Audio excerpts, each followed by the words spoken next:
Секогаш прашањето на спомен обележјата не е надвор од општествените случувања.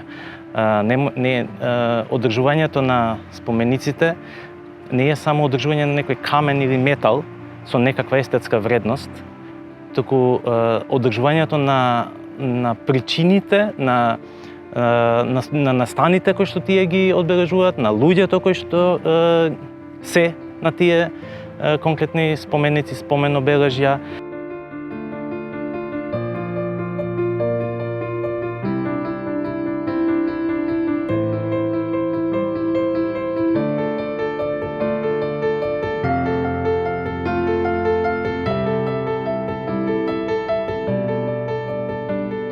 Конкретниот споменик бил ишаран некогаш од графити, па секој мора да се призна дека се обиделе да го исчистат, не е целосно исчистен. Некои бисти се целосно турнати, ги снемува. Тоа е едноставно сплет на многу околности. Сплет на грижата или негрижата, делумната грижа на конкретните локални и централни власти. Делумно се разбира и на негрижата на обичните луѓе кои што тука присуствуваат, престојуваат.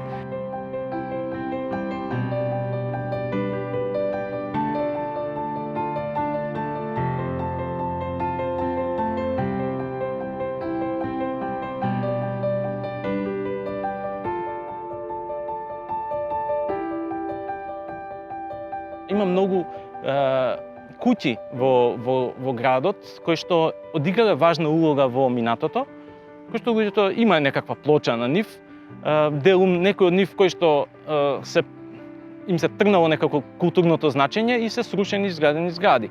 Некои од нив се уште постојат, заштитени се законски, меѓутоа едноставно луѓето ако ја видат помеѓу изникнатата вегетација, плочата ја видат, ако не никому ништо, тие се тука, постојат, го означуваат некое минато кое што не се промовира, едноставно градот не се труди сите тие споменици, спомен обележја да ги контекстуализира, да ги поврзе во една целосна приказна.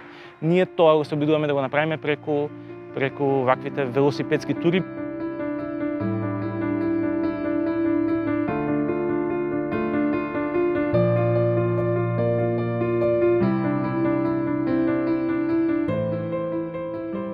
Се разбира, доминантна идеологија е таа што е на луѓето на власта, партијата на власт. И нормално е дека таа идеологија ќе се одрази и во спомениците.